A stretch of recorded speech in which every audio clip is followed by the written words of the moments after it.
The winter of 1883 came down on the Dakota Territory like a hammer. It was not a gentle slide into dormancy, but a sudden, violent freezing of the world. The prairie grass, brittle and pale, shattered underfoot. The sky, once a vast and hopeful blue, became a low, oppressive ceiling of metallic gray. The cold did not knock before it entered. It seeped through the chinking of the log cabins like a thief, stealing the heat from the hearth and the breath from sleeping children. It was a physical presence, an enemy that laid siege to the small, scattered settlements, testing the resolve of every man, woman, and child who had dared to stake a claim on that unforgiving land. For the settlers of Prairie Ridge, survival was measured in cords of wood. The ring of axes was the town's heartbeat, a frantic, desperate rhythm that began before dawn and ended long after the weak sun had vanished. The cabins, built in haste and with more hope than knowledge, were sieves. They were monuments to a flawed tradition, constructed as they had been back east, where winters were a different, lesser beast. Here the wind came like a knife, finding every gap between the logs, every poorly sealed window frame. The great iron stoves, shipped west at tremendous cost, were ravenous gods that demanded constant tribute. They roared day and night, their black pipes glowing cherry red, yet their heat was a fleeting, aggressive thing. It scorched the air in a small circle around them, while the corners of the room remained cold enough to freeze water. Families huddled together, wrapped in every blanket they owned, their backs freezing, while their faces burned. They watched the frost creep inward from the window panes, intricate, beautiful patterns of ice that spelled a deadly threat. They stuffed rags, moss, and even precious newspaper into the cracks, a futile battle against an invisible, relentless tide. The woodpiles, which had seemed mountainous in the mild autumn, shrank with terrifying speed. Every trip to the woodlot was a gamble against frostbite, against the crushing, soul-deep exhaustion that the cold inflicted. They were all failing. The strongest men, the most resourceful women, they were all losing the same war, fighting with the same inadequate weapons. The problem was not their effort, it was their method. And in a place where tradition was the only map they had, to question the method was to admit you were lost. Ilara was a woman who knew she was lost. She had been lost since her husband, Marcus, had succumbed to a fever on the trail, leaving her with his engineering notebooks, 2 small children, and a dream that was now hers alone to carry. She was an outsider, a quiet widow from Germany whose accent was still thick and whose ways were not the ways of Prairie Ridge. They saw her as fragile, a sad figure to be pitied, a woman ill-equipped for the brutality of this new world. They did not see the steel in her spine, forged in a childhood of hardship, and tempered by the quiet, methodical mind of the man she had loved. She watched the men of the settlement build their cabins, their movements confident and loud, their faith in their own strength absolute. She saw the gaps they left, the foundations they skimped on, the hurried chinking. She heard them boast of how quickly a cabin could be raised, and she held her tongue. In her small, temporary sod house, by the light of a tallow lamp, she did not mend clothes or darn socks. She studied. Marcus's notebooks were filled with precise, elegant script and detailed diagrams. He had been an engineer who specialized in thermodynamics, obsessed with the science of heat. He had dreamed of building a home on the prairie that did not fight the winter, but understood it. His drawings were not of log cabins with iron stoves. They depicted something else entirely, a concept alien to the frontier. A massive central core of brick and tile, a kachelofen, or masonry heater. It was a stove that was not a stove, but the heart of the home itself, its mass integrated into the very walls, designed to hold and radiate heat with unparalleled efficiency. The idea was simple in principle, yet complex in execution. It was about thermal mass, not roaring fire. It was about a slow, steady release of warmth, not a blast of scorching air. One crisp autumn morning, before the first snows, she took a sharpened stick and began to draw in the dirt on her allotted plot of land. She did not draw a square. She drew a rectangle, smaller than the other cabins, with a thick central mass marked in the middle. Silas, the settlement's most respected builder, a broad-shouldered man whose voice carried like a sermon, stopped to watch her. He had built nearly every structure in Prairie Ridge, and his word was law when it came to construction. He squinted at her strange design. "What's this then, widow?" he asked, his tone a mixture of curiosity and condescension. Ilara explained, her voice quiet but clear. She spoke of a firebox and a long, winding flue that would snake through a mountain of stone and clay before it ever reached the roof. She spoke of burning a small, hot fire for only an hour in the morning and an hour at night. She told him there would be no iron stove. Silas stared at her, then at the drawing. He let out a short, barking laugh. A few other men who had gathered around joined in, their laughter carried on the cold air. "A fireplace made of mud?" one of them jeered. "And no stove?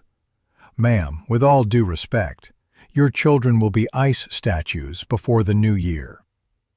Silas shook his head, a look of pity on his face. "That's not how it's done here.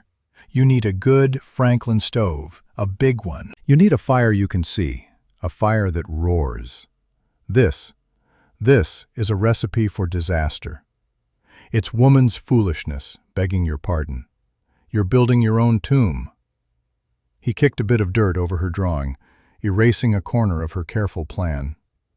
"Build it right," he said, his voice firm with authority. "Or don't build it at all." He turned and walked away, the other men following, their chuckles trailing behind them. Ilara stood alone, the wind whipping her dress around her legs. She looked at the smudged drawing in the dirt, then at the gray, unforgiving sky. They were wrong. She knew it with a certainty that was as solid and deep as the earth beneath her feet. The mockery did not deter her. It settled into her like stone, a foundation for her resolve.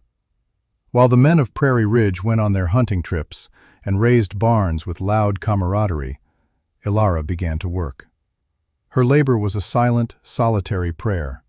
She did not have a team of oxen or strong neighbors to help. She had her own 2 hands, her son Tom's 10-year-old strength, and her daughter Lena's nimble fingers. Her first task was the foundation, something the other cabins lacked.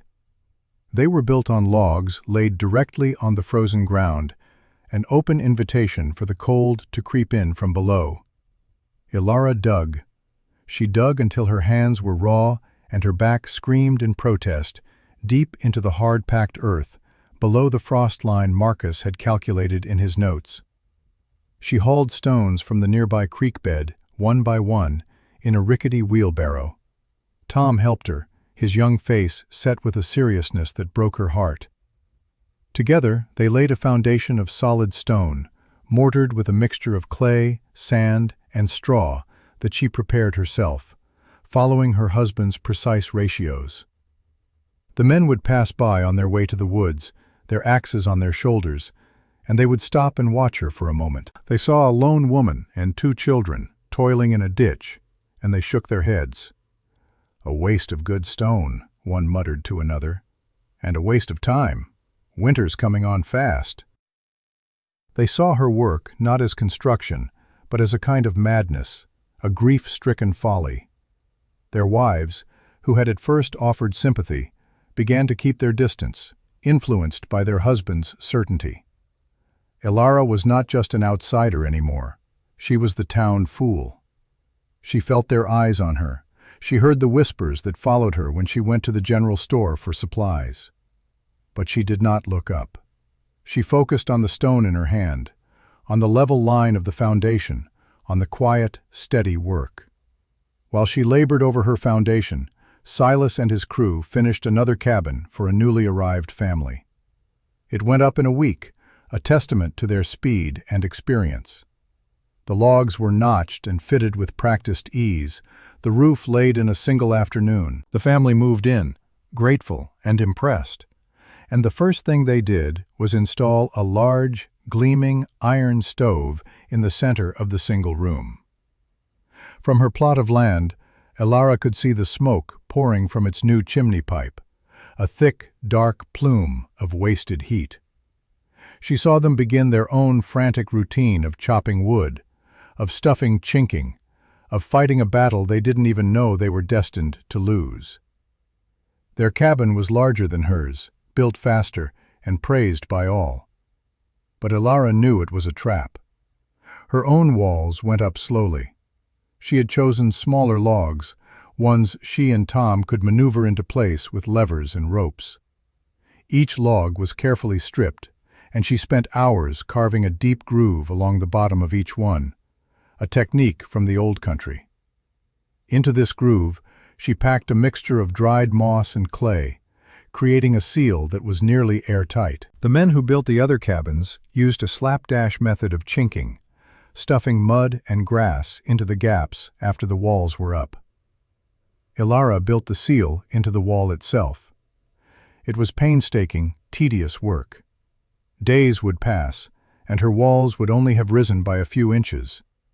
But she knew that every inch, every carefully packed groove, was a victory against the coming cold. She was not just building walls, she was building a barrier. The heart of the cabin, the kachelofen, was the most difficult part. It was a complex maze of interconnected chambers and flues, all designed to do one thing: capture heat. Using fire bricks she had painstakingly made and fired herself in a makeshift kiln, and a special mortar of fire clay and sand, she began to build from the center of the cabin up. The design from Marcus's notebook was her only guide. It showed a firebox near the bottom, where a small amount of wood would be burned as hot and as fast as possible. From there, the hot gases would not go straight up a chimney. Instead, they would be forced to travel a long, winding path, horizontally and vertically, through a labyrinth of masonry. It was like a long, folded intestine for fire. The gases would snake through this maze for nearly 60 feet, their temperature dropping at every turn as the heat was absorbed by the surrounding bricks and tiles. By the time the smoke finally exited the chimney, it would be cool enough to hold a hand in, its thermal energy almost entirely transferred to the massive stove. She worked with a sculptor's care, her hands covered in clay. Lena, with her small, delicate fingers, was perfect for smoothing the mortar in the tight internal spaces. Tom helped her lift the heavy fire bricks into place. As the structure grew, it began to dominate the small cabin, a monolithic presence of clay and stone. It had benches built into its sides, which would be warm to the touch. It extended through the wall into the small sleeping chamber, so its radiant warmth would heat that room as well. To the neighbors, it looked like a bizarre, oversized altar to some strange god. They could not comprehend its function. "She's filling her house with rocks," Silas told the men gathered at the store. "There'll be no room left to live." They laughed again, but their laughter was starting to have a nervous edge. Her sheer, unyielding diligence was unsettling. It was not the behavior of a foolish woman. It was the behavior of a true believer. By the time the first real snow fell, a heavy, wet blanket that silenced the world, her cabin was complete. It was small, stout, and looked more like a fortress than a home. It hunkered close to the ground on its stone foundation, its moss and clay-sealed walls impervious to the wind. The kachelofen stood finished in the center, its exterior covered in smooth, hard-fired tiles she had made herself. It was a simple, beautiful object, a piece of functional art. She lit the first fire, a small bundle of dry kindling. It roared to life in the firebox, the draft pulling perfectly. She added a few small logs, and for an hour, the fire burned with a clean, white-hot intensity. Then, as instructed by the notes, she sealed the firebox and the flue damper. The fire went out. And then the magic began. A slow, deep warmth began to emanate from the tiles, a gentle, pervasive heat that had no source and no end. It was not the aggressive heat of an iron stove. It was like the warmth of the sun on a spring day. It filled every corner of the small cabin, silent and constant. That night, for the first time, Ilara and her children slept without shivering. They slept in a calm, steady warmth, while outside, the winter began its assault in earnest. The storm arrived without warning, a monstrous entity that blotted out the sun and consumed the sky. It was not a blizzard. It was a physical wall of white, a roaring, shrieking maelstrom of wind and ice. The settlers called it a white hurricane, and it fell upon the plains with a biblical fury. The temperature plummeted, dropping 30, then 40, then 50 degrees below zero. The wind was a solid force that ripped shutters from hinges and tore at the roofs of the cabins. It drove the snow into drifts that buried fences and reached the eaves of the houses, transforming the familiar landscape into a surreal, alien world of white waves and frozen peaks. For the people of Prairie Ridge, the world shrank to the size of their four walls, and the war against the cold became a desperate, final battle. Inside the conventional cabins, life became a living hell. The wind, like 1,000 tiny demons, found every single crack and crevice. It screamed through the gaps in the logs, a high, thin wail of pure cold. The mighty iron stoves, which had seemed so powerful before, were now hopelessly outmatched. They had to be fed constantly, an endless cycle of loading wood, stoking the flames, and watching the precious heat get sucked right up the chimney pipe. The convection cycle they created was now a deadly engine of cold. The hot air rising from the stove created a vacuum that pulled the Arctic air from outside into the room with even greater force. The floors were so cold that water spilled on them would freeze in minutes. The walls were coated in a thick layer of rime frost, sparkling and deadly. In Silas's cabin, the largest and supposedly best built in the settlement, the situation was dire. His wife, Mary, huddled with their 3 children next to the stove, wrapped in a mountain of blankets, yet still they shivered uncontrollably.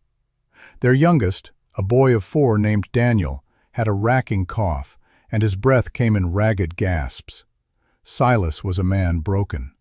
His confidence, his pride, his expertise, it had all frozen and shattered.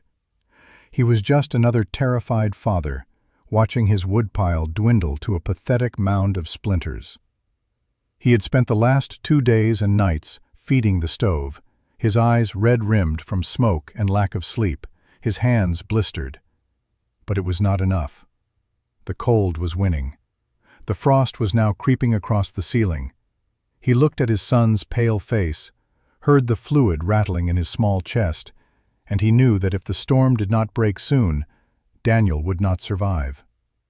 The stove roared, consuming his labor, and gave them back nothing but false hope. In Ilara's cabin, there was peace. The wind shrieked and howled outside, a beast trying to claw its way in, but the small, solid house did not tremble.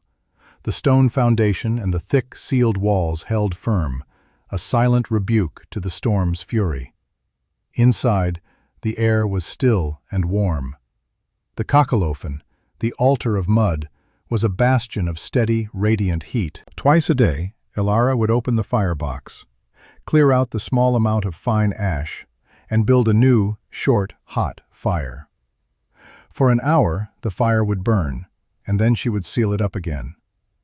And for the next 12 hours, the massive ceramic body of the stove would release its stored energy, bathing the entire cabin in a gentle, even warmth. There were no cold spots. The floor was warm enough for the children to play on. The walls were warm to the touch. There was no frost on the windows, only a light mist of condensation. Lena and Tom were not huddled in blankets. They were in their normal clothes, reading a book by the steady light of the lamp. The silence inside was as profound as the noise outside. It was the silence of safety, of warmth, of a system in perfect balance with the hostile world. Her woodpile, covered by a small lean-to, was almost untouched. The 2 armloads of wood she used each day were a pittance compared to the quarter cord her neighbors were burning through in the same amount of time. It worked. The drawings, the calculations, the lonely, back-breaking labor, it had all been worth it. It had worked. The contrast was absolute. In Silas's home, there was frantic energy, fear, and the roaring, hungry sound of the stove. The air was thick with smoke and the smell of desperation. The temperature near the stove was a blistering 100 degrees, while 10 feet away it was barely above freezing. The family was trapped in a tiny orbit of survivable heat. Their world shrunk to a few square feet. In Alada's home, there was a quiet calm. The air was clean and still. The temperature was a constant, comfortable 65 degrees everywhere, from the floor to the ceiling, from one wall to the other. Her family was not trapped. They were sheltered. They were living, not just surviving. One house was a machine for burning wood. The other was a vessel for holding warmth. One was a testament to brute force and ignorance. The other to science and wisdom. Desperation finally broke through Silas's pride like an axe through rotten wood. His own woodpile was gone, reduced to a handful of chips and bark. He had burned pieces of the fence. He had burned a broken chair. Daniel's fever was worsening, his breathing growing more shallow. There was only one place left that might have a surplus of wood, the fool widow's cabin. He reasoned that her small, strange house must be just as cold as his, and in her inexperience, she had probably been burning wood even more wastefully. But she was alone. She couldn't possibly have used it all. He would beg, he would barter, he would even offer to pay an exorbitant price for a single armload of firewood. It was his last hope. He bundled himself in every layer of clothing he owned, pulled his hat down to his eyebrows, and stepped out into the screaming, white fury of the storm. The journey was only 200 yards, but it felt like miles. The wind tore at him, stealing his breath and driving ice crystals into his eyes. He stumbled through drifts up to his waist, his body already numb with cold. He was fighting for every step, his mind focused on a single, desperate thought. Wood. He had to get wood. When he finally reached her door, he was a creature of ice and snow. His beard was a solid mass of frost, his eyebrows white and heavy. He could barely lift his arm to knock, his gloved hand a clumsy club. He pounded on the thick wooden door, the sound swallowed by the roar of the wind. He waited, his body shaking violently, his hope fading. He was about to turn away, to surrender to the storm, when the door swung open. A wave of warmth washed over him. It was not a blast of hot air, not the familiar scorching heat from a stove. It was a gentle, pervasive warmth, like stepping into the first day of spring. It was the most shocking, most impossible sensation he had ever felt. Ilara stood there, holding a lamp. She was not bundled in layers, but wore a simple wool dress. Behind her, in the soft lamplight, he saw her children. They were playing on a blanket on the floor, their faces calm, their movements languid. There was no roaring fire. There was no giant, glowing stove. There was only a profound, unbelievable, all-encompassing warmth. He stared, speechless, his mind unable to process the scene. He had come expecting to find a freezing woman and her suffering children, a house even colder than his own. He had come to beg for fuel. Instead, he had found a sanctuary. He looked past her at the source of the warmth, the tiled masonry structure that dominated the room. It was not glowing, not smoking, not making a sound. It was just there, a silent, warm heart in the center of the home. He reached out a trembling, frozen hand and touched its surface. It was not hot, just deeply, wonderfully warm. The heat seemed to sink right into his bones, chasing away the deadly chill that had taken root there. He looked from the stove to Alara's face. His mouth opened, but no words came out. The arrogance, the mockery, the pity, it all melted away, leaving only a raw, stunned humility. He was wrong. He had been so profoundly, so completely, so dangerously wrong. His expertise was a sham. His knowledge was a lie. This quiet, foreign woman, with her dirt drawings and her mud and rock fireplace, she had known the truth all along. Alara did not say, "I told you so." She did not gloat or demand an apology. She saw the desperation in his eyes, the ice in his beard, the defeat in his posture. And she saw not the man who had mocked her, but a father terrified for his child. Her expression was one of calm compassion. "Come in, Silas," she said, her voice soft. "You are letting the cold in." She stepped back and held the door open for him. He stumbled inside, bringing a swirl of snow and frigid air with him. He unwrapped the scarf from his face, his movements clumsy and slow. He could not take his eyes off her children, playing so comfortably, so utterly oblivious to the Arctic monster that was trying to tear their world apart. He finally found his voice, a ragged whisper. "How?" he asked. A single word that contained a universe of confusion and awe. Alara simply gestured to a small wooden chair near the tiled stove. "Sit," she said. "I will make you some tea." Her quiet triumph was in her hospitality, in the simple, irrefutable fact of her warmth. It was a victory more complete and more devastating to his pride than any words could ever be. Silas, his mind reeling, brought his sick son, Daniel, and the rest of his family to Alara's cabin. He carried the small, feverish boy, wrapped in every blanket they owned, the short journey feeling like a desperate flight from a failing fortress to an impregnable one. When they entered the impossible warmth of her home, Mary, his wife, burst into tears of sheer relief. Alara settled them on pallets near the warm masonry, her movements calm and efficient. She gave Daniel a warm herbal broth and pressed a cool, damp cloth to his forehead.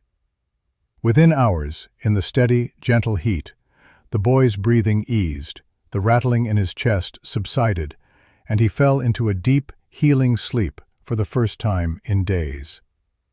The story, carried by the desperate need for survival, traveled faster than the wind.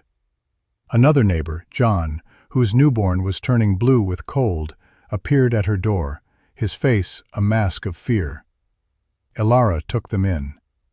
Then another family, the Millers, whose chimney had collapsed under the weight of the snow, their cabin filling with deadly smoke and frigid air. She took them in too. Her small, stout cabin, once an object of ridicule, became an ark. It was crowded, filled with the hushed sounds of frightened people, but it was warm. It was a haven of life in a world of white death. The very people who had scorned her now huddled under her roof, their lives dependent on her foolishness. When the great storm finally broke after 4 days of unrelenting fury, the world that emerged was silent, white, and transformed. The sun shone on a landscape of immense drifts and glittering ice. The immediate threat was over, but the reckoning had just begun. One by one, the families returned to their own frozen, damaged homes, their minds forever changed by the experience. A few days later, Silas appeared at Alara's door again. This time, he was not desperate or defeated. His face was etched with a new, profound seriousness. He was not carrying a sick child or begging for wood. In his hands, he held a pencil and a stack of clean paper. He stood on her doorstep, his hat in his hands, and did not ask to come in. He simply looked her in the eye and said the three most difficult words for a proud man to utter. "Teach me how." It was not a request. It was a plea. It was the surrender of a lifetime of flawed certainty, the confession of an expert who had just discovered his own ignorance. He was no longer the master builder of Prairie Ridge. He was a humble apprentice, standing before the true master. Ilara did not hesitate. She invited him in and cleared the small wooden table. She brought out her husband's notebooks, the pages filled with elegant script and intricate diagrams that had once been her private solace and were now the settlement's salvation. She did not hoard the knowledge. She did not ask for payment or praise. She saw a chance not for revenge, but for renewal. She shared everything freely. For hours, she sat with Silas, patiently explaining the principles that he had never considered. She spoke of thermal mass, how stone and clay could act as a battery for heat, storing it and releasing it slowly over time. She explained radiant heat, how it warmed objects directly, not just the air, creating a deeper and more comfortable warmth. She showed him the complex, winding path of the flues, explaining how every turn was designed to wring more energy from the smoke. She taught him the precise mixture for the fire-clay mortar, the importance of a solid, insulated foundation, the way to seal the logs, not with chinking, but with moss packed into grooves. Silas listened, his brow furrowed in concentration. He asked questions, sharp and intelligent ones, now that his mind was open. He filled page after page with notes and careful copies of Marcus's drawings. He was a man unlearning a lifetime of mistakes, and in their place, he was building a new foundation of true understanding. That spring, a new sound was heard across Prairie Ridge. It was not the sound of axes ringing against trees in a desperate scramble for firewood. It was the sound of shovels digging deep into the earth, of trowels scraping mortar onto stone, of hammers building not just shelters, but homes. A quiet revolution was underway. No one built a traditional cabin that year. Under the shared guidance of Ilara, the quiet visionary, and Silas, the zealous convert, the settlement began to rebuild itself. Silas, using his authority and his newfound knowledge, directed the crews. "No, deeper," he would say, pointing to a new foundation. "Below the frost line, the widow was right." He would inspect the logs, showing the men how to carve the groove for the moss seal. "Tighter," he'd command. "No air must pass. The widow was right." The phrase became a refrain, a mantra of humility and respect. The widow was right. The landscape of the settlement physically changed. The new homes were smaller, more solid, hunkered down on their stone foundations, and from the center of each rose the core of a masonry heater. The women learned from Ilara how to mix the clay and make the tiles, their hands finding a new purpose not in the endless patching of old mistakes, but in the careful creation of a lasting solution. The community, once united in their skepticism of her, was now united in their adoption of her methods. The laughter and mockery were a distant, shameful memory, replaced by a deep and quiet gratitude. Ilara was no longer the outsider, the town fool. She was their teacher, their innovator, the woman who had saved them from their own ignorance. Yet she sought no title, no position of power. She remained who she had always been, a quiet, observant woman, content to watch her children play in the certain warmth of their home. The story of the widow's warmth and her remarkable stove spread beyond the small community of Prairie Ridge. A land surveyor, forced to winter in the settlement after the Great Storm, saw the new homes being built and was stunned by the design. He took detailed notes and sketches, and his official report back east contained a lengthy section on the German masonry heater, a revolutionary method for surviving the harsh northern winters. A traveling journalist heard the tale and wrote a popular article for a Chicago newspaper, a dramatic story of a lone widow's ingenuity triumphing over a deadly blizzard. Soon, builders and homesteaders from other territories began to make the journey to Prairie Ridge, not to see Silas, the famous builder, but to see the original stove and to speak with the quiet woman who had built it. The idea, born in an engineer's mind in Germany, carried across an ocean and brought to life by a widow's determined hands on the Dakota prairie, began to spread.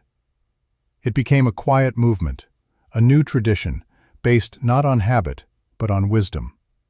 Years passed. The settlement of Prairie Ridge thrived. Its homes were known for their comfort and their efficiency. The brutal winters still came, hammering down on the plains with the same ferocity, but they were no longer feared. They were simply a season to be weathered, a time for the community to enjoy the deep, steady warmth that radiated from the heart of their homes. The once monstrous woodpiles were now modest, manageable stacks. The children were no longer pale and huddled, but healthy and active. The sound of a racking winter cough was a rarity. The legacy of Alara's work was written not in a book or on a monument, but in the quiet, comfortable breathing of a sleeping child on a cold January night. It was a legacy of humility, a powerful reminder that the most profound wisdom is often found not in the loudest voice, but in the quietest observation. It proved that sometimes the most revolutionary act is to question the way things have always been done, and to have the courage to build something new and better from the ground up. True strength, the people of Prairie Ridge learned, was not in the force of the axe, but in the understanding of the fire.